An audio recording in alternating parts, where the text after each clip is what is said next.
Alright, what's good everybody? Welcome back to Lifted Noise. My name's Raul. If you've never been to the channel, what I always do here is MPC Standalone beat making videos, tutorials, and samples. I do those over on Patreon once a month. $1 monthly sample packs, drum kits, loops, and a key group. So what I want to do today is create a key group out of guitar. I'm not a guitar player, but I got my hands on a guitar. This will actually be pretty simple. I tried to do it one other time and I didn't get a nice recording on all the samples. Some of them were usable, some of them weren't. I'm just going to be using the mic that I have right here that I always use for my videos to sample into the MPC. Since this is kind of an experiment for me just kind of starting out doing this for the first time, technically the second time, I want to provide this as a free download for anybody who wants it. There will be a link in the description, so go check that out after the video. Stick around for the video if you do want to learn how to do this. What we need to do is really just sample all the open notes on the guitar, and then from there, they can be pitched up within the key group. So we got 6 strings on the guitar, right? From top to bottom, we have the notes E, A, D, G, B, and E. I'll sample them in individually, and I have a tuner right here so I know that it's in pitch, and I'll just go through and play a few of the strings. We got an E there, an A. Now, some of them are a little sharp. Okay. Yeah, some of them are sharp. It's not perfect. I don't spend much time on a guitar. I'm not a guitar player, like I said, but at least I'll get something close, and it's gonna be free, you guys. Let's try to get a different mic placement.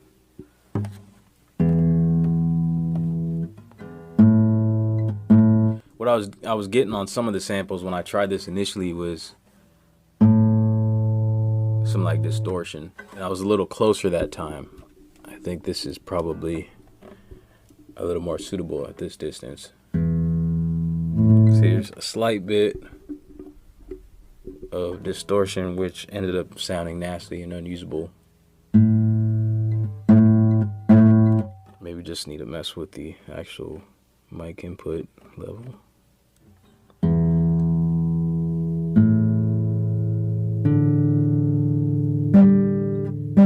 See, that sounds a little nasty right there.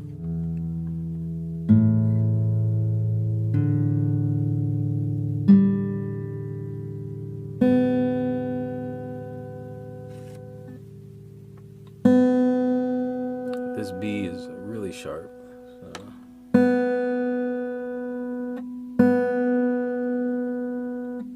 See, I'm recording this top E, which I believe on the actual piano roll is like an E2. Yeah, let's call it an E2.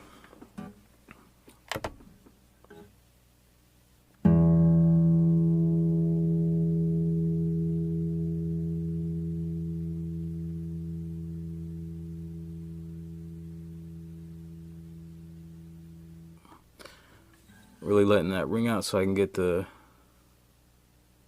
whole sample in there, all the whole decay. So guitar, E2, let's name it, do it, keep. So now the A string.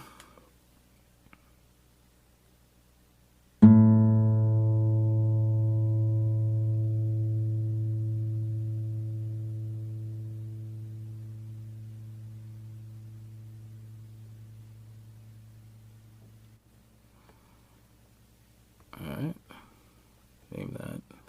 So this is going to be A2 as well. Could be A3.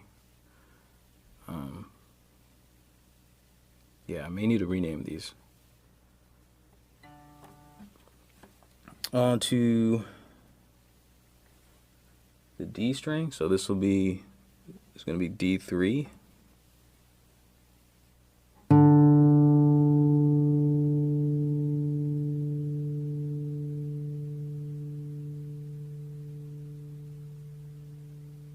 Really getting that whole decay in there, and I'll chop off any extra stuff. So this is, name this D3. I think I'm on the right track as far as where these land on the keyboard. D3, and then moving on to G3. And being that I'm an amateur, I'm not a guitar player, it could just be the way that I'm striking the string. It just kind of sounds distorted. Mic placement, pitch, could all be a thing.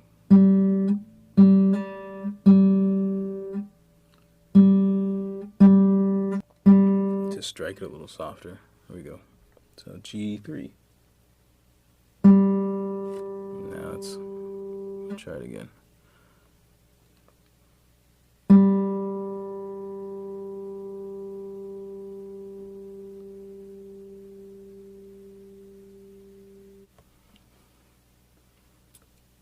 Alright, label that. Keep. Okay, so from here, now we're doing a B, second to last string on the top. Is it top or bottom? I would say top because it's higher. Okay, so this is going to be also a 3, so B3.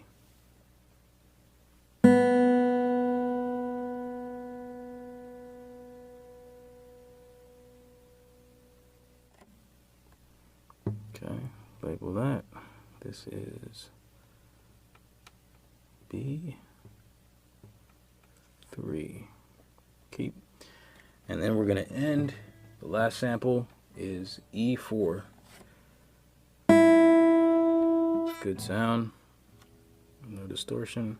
It's pretty close to not being too sharp, so let's go.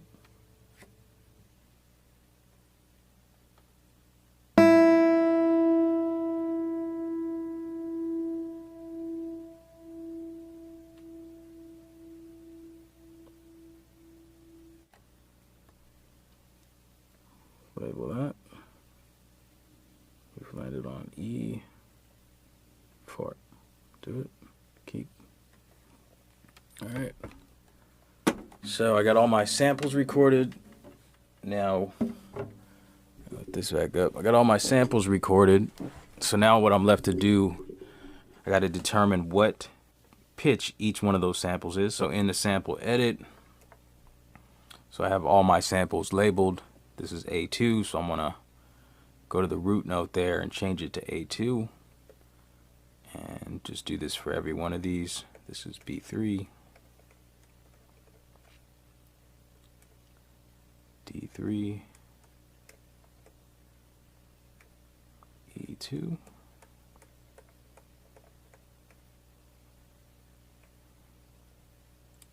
E4,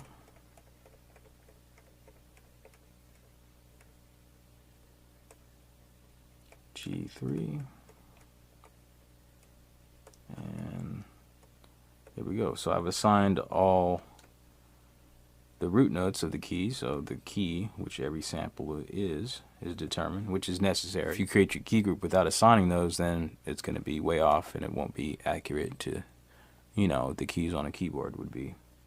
Now that I got that assigned, I already have my key group ready. I've named it AC Guitar. Go to Program Edit, and then go to Samples. I'm going to determine how many number of key groups within this key group. So I have 6 samples. And then starting with 1, I want to assign the lowest sounding note, which was, I believe, E2. Assign that there. And then, so the second one will be A2. And then the third key group will be D3. Fourth one is going to be G3. And the fifth one will be B3. And then the very last one is going to be E4. So now I have all my samples assigned within my key group, all 6 of them. So I'm going to click on the little piano icon. Now I'm going to scroll over right here where it says key group to 1, and then I am going to put my low key and my high key to what that note is. So this is E2, so go all the way to E2, both on the low key and the high key. And then I'm going to go ahead and do this for every single one of these. So remembering what the next one was, it was an A. So I'm going to A2. Did I pass it? No. A2 for my low key and my high key. And like I said, I'm just repeating this for all 6 of these samples. So D3.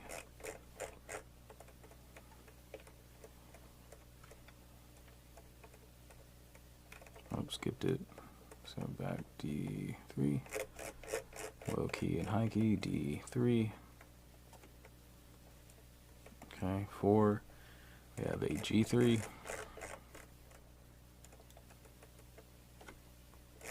Let's go. 5, we got B3, I believe.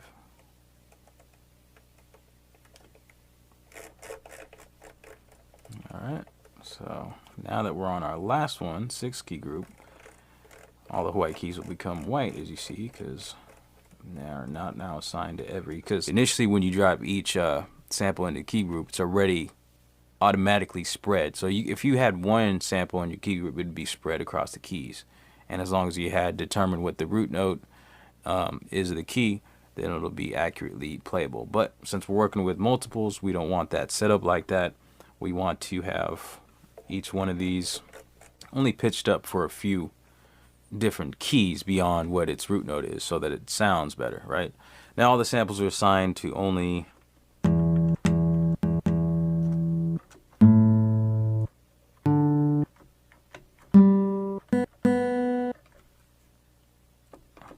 okay, so they're all assigned. Now I want to go back, and in order to like accurately represent a guitar, we're not going to want to go any further past E2, like to the left, down, and we're not going to want to go any further past E4, like up the keyboard.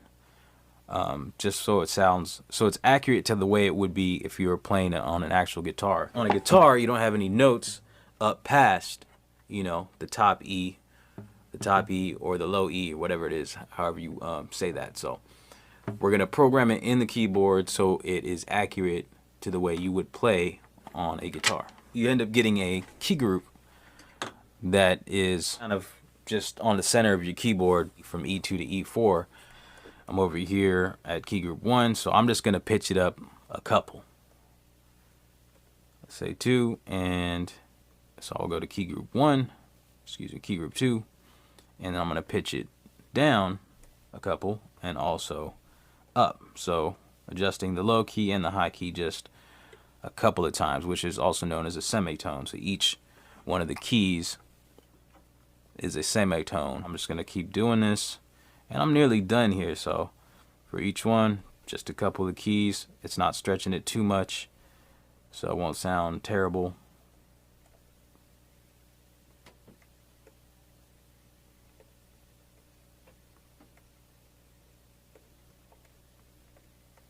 And there it is. Try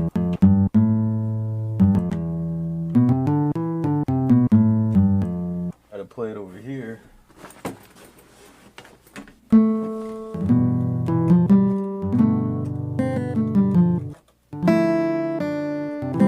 So I think it sounds a lot better than the first time I did it. A couple things I want to change on it. You're hearing like these little pops at the beginning of the actual sample. So if I go to program, edit, filter, envelope, I'm going to go to all, and then I'm going to adjust the attack just a slight bit, even just one.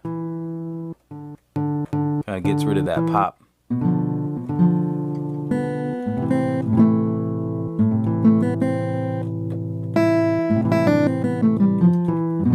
I think it sounds decent, a lot better than the first time. And it's playable, I think. Maybe some things I can do to it. Now, let me go into one thing I've been using a lot of lately is the actual transient. What is it called? Air transient. So some of these attacks on these sound a little bit dull. So you know, I set the attack to 1 to remove that pop that was kind of nasty there, but I feel like the attack on this doesn't sound exactly natural, so maybe if I add a little bit with the air transient.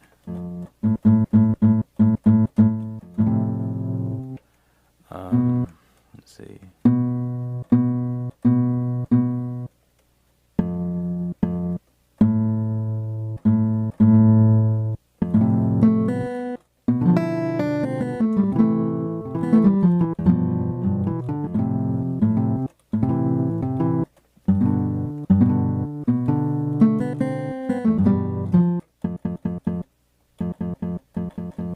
difference there. I like that. So this is off.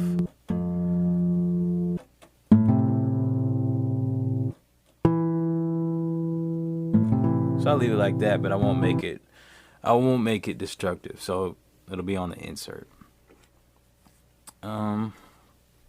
Yeah. Let's see if I add some reverb, what that might sound like.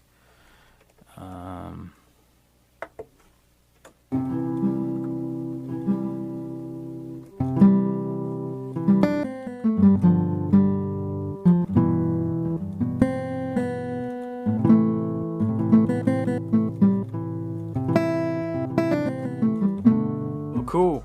Yeah, I'm actually really happy with how that came out. So yeah, guys, that's it. That's pretty much the process. Pretty simple when it's a, you know, acoustic guitar. You only got 6 samples. One thing I did want to do is really kind of mess around with the layers.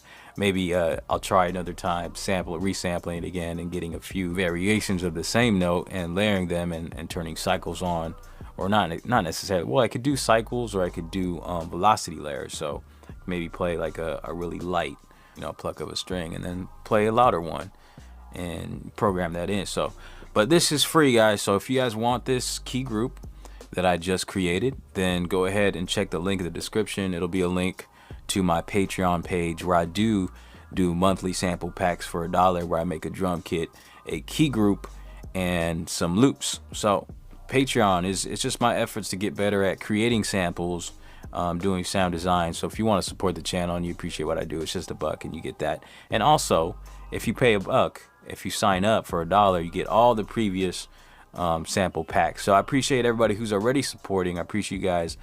Please leave a comment and tell me what you think about this. Maybe some things you might have done different, some insights. If you're a guitar player, go ahead and correct me on some of my terminology. Yeah. So anyways, yeah, I'm actually pretty happy with the way it turned out, you know, especially since the first time around it was pretty bad. Like I always say, until next time, stay humble, live noise. God bless.